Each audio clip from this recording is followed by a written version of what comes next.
A very good morning to my class 10 student. As you know, we are doing thermal phenomena chapter. So already I had discussed few things which are included: expansion of solid, the relation between all the three expansion and expansion in liquid. Here I will start discussion regarding thermal expansion of gas. So today we are discussing thermal expansion of gas.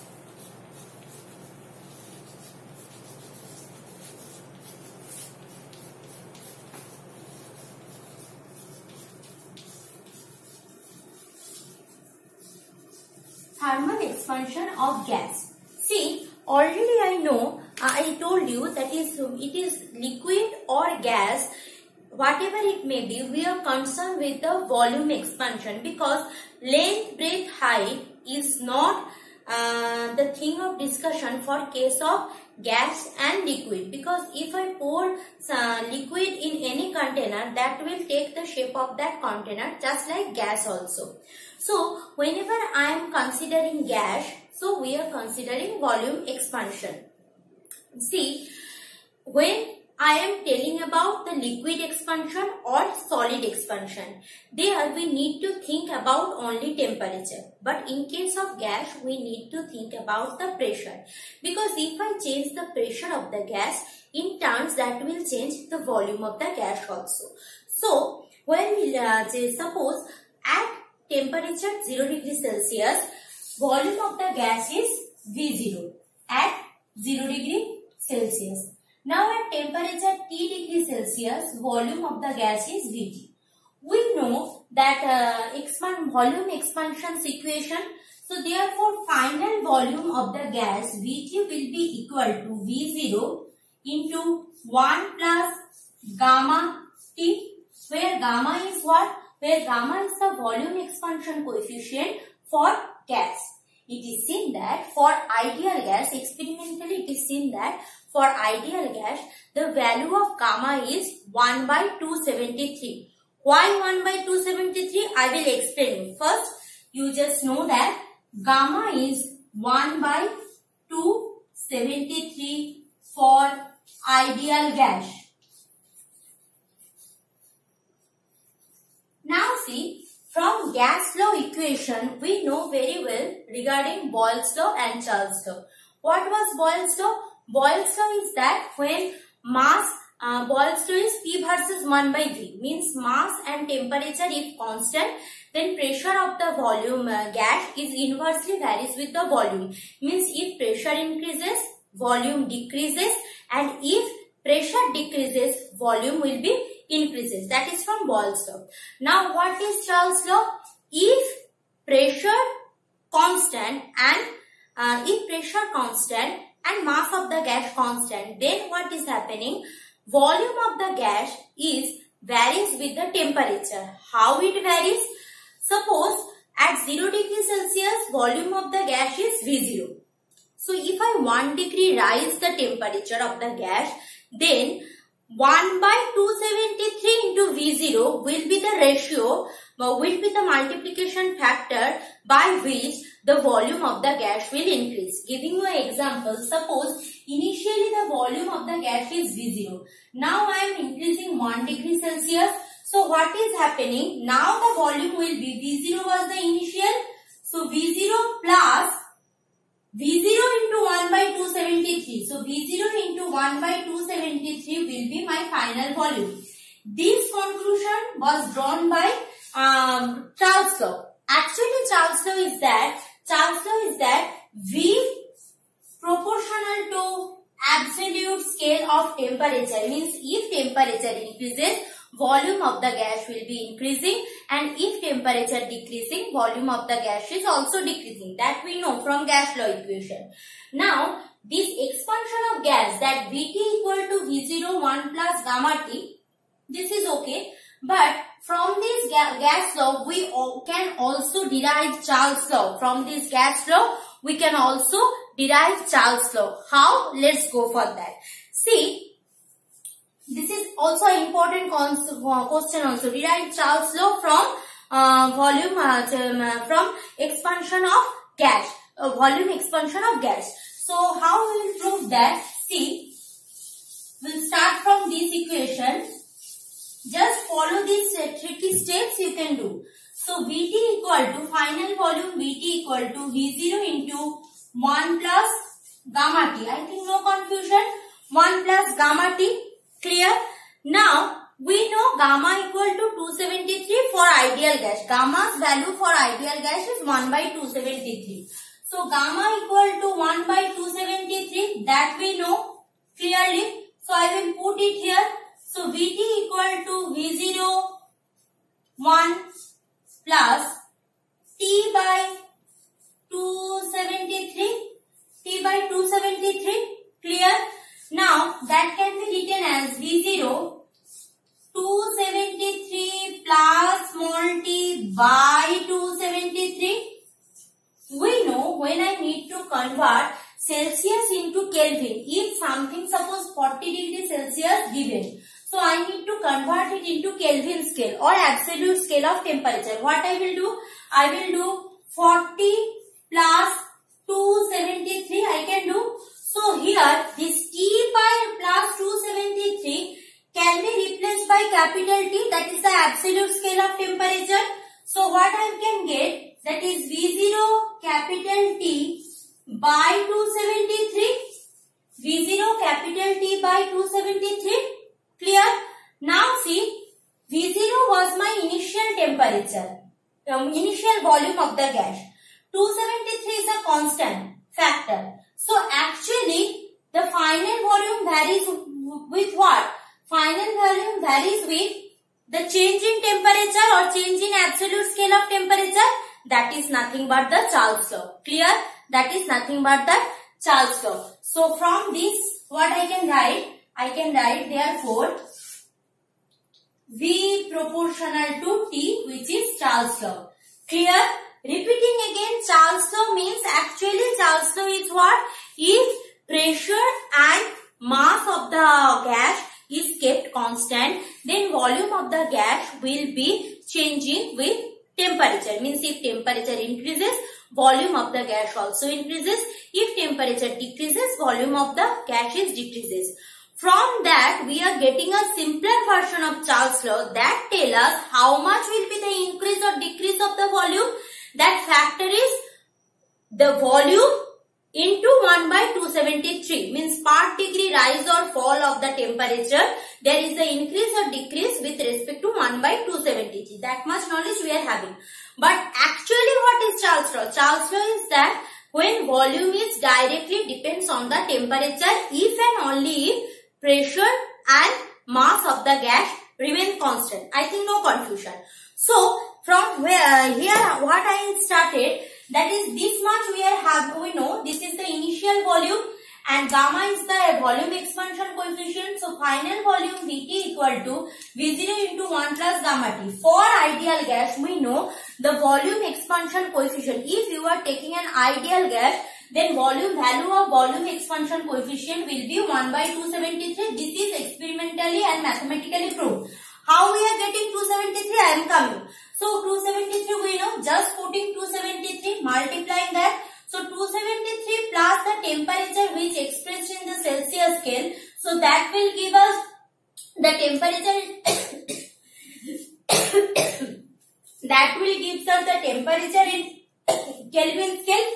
V0 is the initial volume which is not changing, constant. 273 is a constant. Therefore, the final volume proportional to the increase in temperature. That is the Charles law. Clear? Now I am coming that factor, that is why ideal gas values gamma value, that is volume expansion coefficient, is 1 by 273. So let's go for that. We know the equation, volume expansion equation, that is Vt equal to V0 1 plus gamma T. Vt equal to V0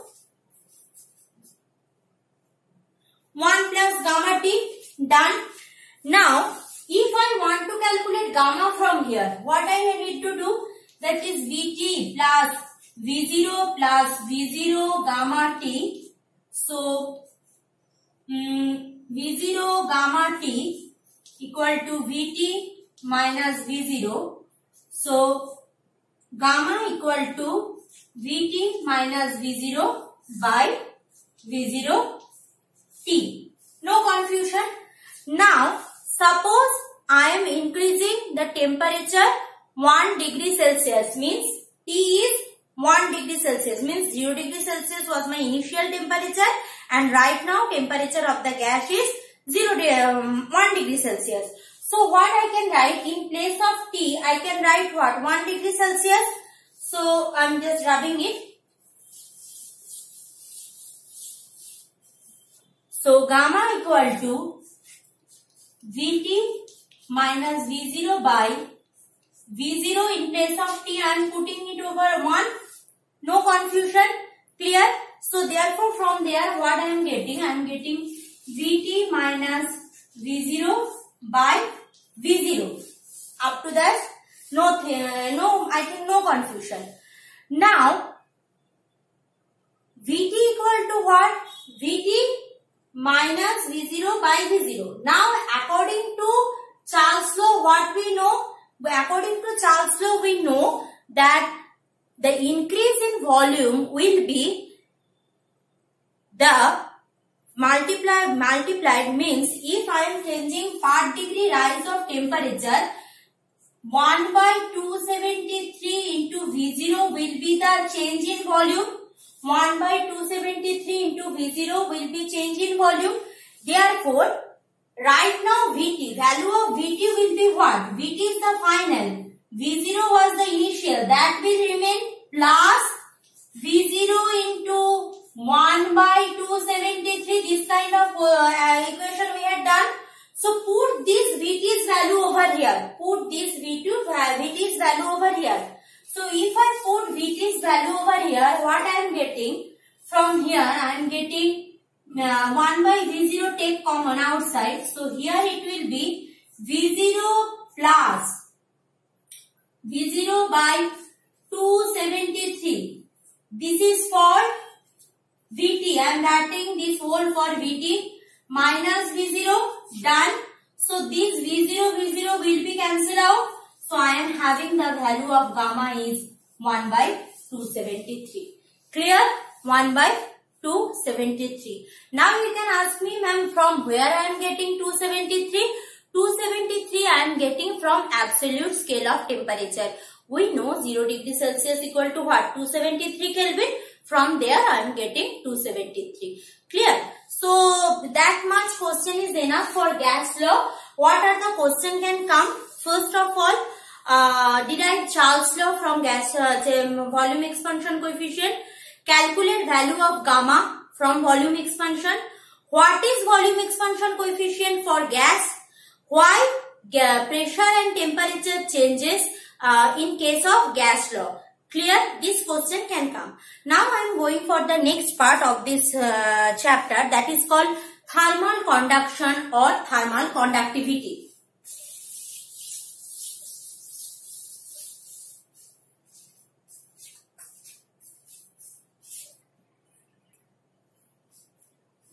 Now see, we are just on the last part of the chapter. See, what are the method of heat transfer? Method of heat transfers are 3 types. What are they? And they conduction, convection and radiation. Conduction means what? When in solid the heat transfer, basically one molecule taking the heat, that heat will be transferred to the next and so on. And what is convection? The molecule itself take the heat, then change its place, passes the heat, then come to the initial position. And radiation means without any molecular movement, heat transfer. Here in our syllabus only there is thermal conduction. Thermal conduction means we know when there is a solid substance. Suppose there is a solid substance. So solid substance means full of molecules. Now if I give heat here, so the molecule present here will get the heat from the source. Then that heat will passes to the next molecule. Then this molecule will pass to the next one. and this process will be followed. Means here I am giving heat and slowly heat will be conducted. Clear? Just if I keep a spoon over gas burner, after that few times we will feel the heat. Here the molecule doesn't change the place. Molecule passes the heat energy from one part to the another. That we know. So thermal conduction depends on what? That our main concern. So if I am taking a block, suppose this is a block. This is very easy. Block. So thermal conduction or conduction of heat depends on few factors. What are the few factors? Factors are that the temperature difference. Means suppose this portion of the substance is at 40 degrees Celsius and this portion is at 10 degrees Celsius. So what is the difference in between 40 degree and 10 degree? We know that is 30 degrees Celsius. Now I am taking another example. Suppose this portion is at 100 degrees Celsius and this portion is at 10 degrees Celsius. Right now the difference is how much? Right now the difference is 90 degrees Celsius. Means obviously for the case of difference 90 degree and for the case of difference 30 degree, both are not the same. So when the difference is 90 degrees Celsius, that time heat passes or flow of heat is more comparable to the flow in case of 30 degrees Celsius. Giving you a real example. Suppose during winter I am keeping a cup of hot tea on my table. After 5 minutes it will automatically get cold. Why? Because during winter the cup has the temperature nearly about suppose 30 degrees Celsius and outside temperature 10 to 12 degrees Celsius. But during summer if I keep the same amount of hot tea on table and after 15 minutes I am coming to the cup again, I can see the tea is still warm. Why? Because outside temperature at that time nearly 20 to 20 degrees Celsius and the cup temperature is 30 degrees Celsius. So 30 minus 26 is how much? Difference is 4 degrees Celsius.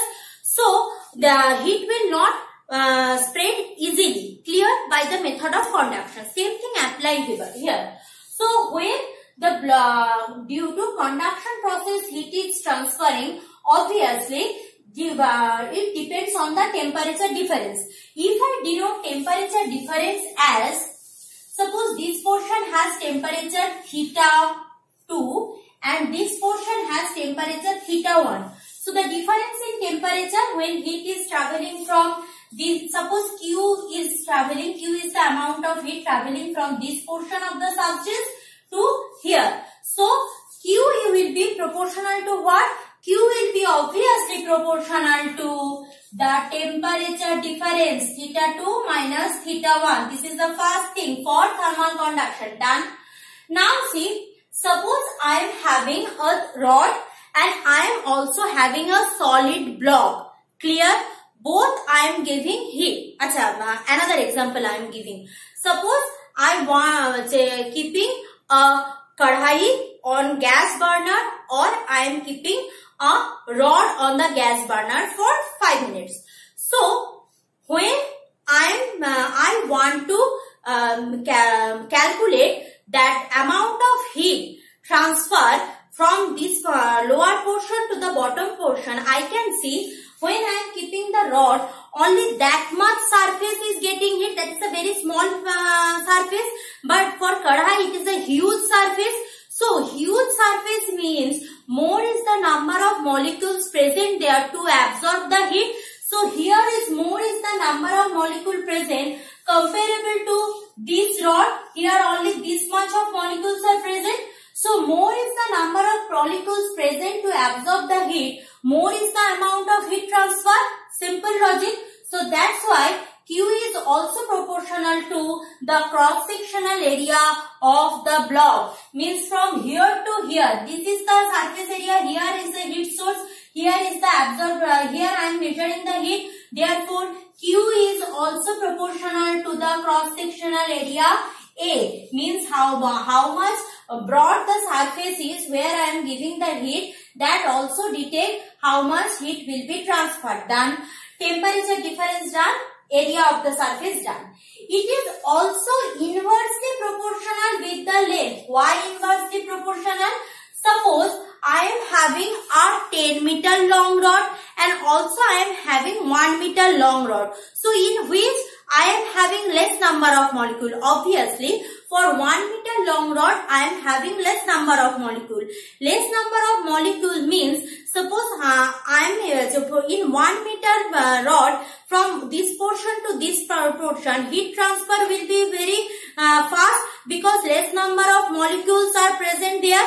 But if it is a huge number of molecules, then this molecule gives the next, this molecule. Suppose 100 students are staying in a line.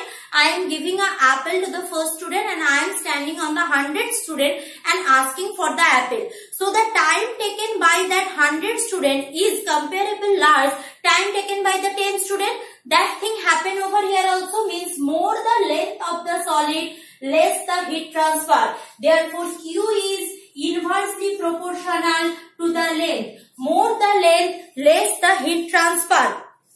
More the length, less the heat transfer. And also Q is proportional to the time of heat given. More is the amount of time the surface is in contact with the heat source, more is the amount of heat flow. So Q is also proportional to the time. So I am getting these 4 things. So from these 4 things I will get a law of thermal conduction. So what I am getting from this law of thermal conduction, 4 law I am having. From variance principle, what I can write? You can write also, that is Q proportional to theta 2 minus theta 1 into A T by L. Clear? So from that, if I want to eliminate this proportionality sign, I need a constant. That constant is nothing but, which is depends on the material property K, that is equal to, it is also called thermal conductivity or coefficient of thermal conductivity. It is called thermal conductivity or coefficient of thermal conductivity. Depending on that, see, previously when in class 7 we are discussing about heat, good conductor and bad conductor, there only I am giving few example. Iron is a good conductor of heat, silver is a good conductor of heat. Why? Because iron, silver both have a large K value. More K value means more is the amount of heat transfer or heat absorption. So this is called thermal expansion coefficient. This whole deduction is called thermal conduction deduction. In my next video, I will go for the next discussion. Thank you.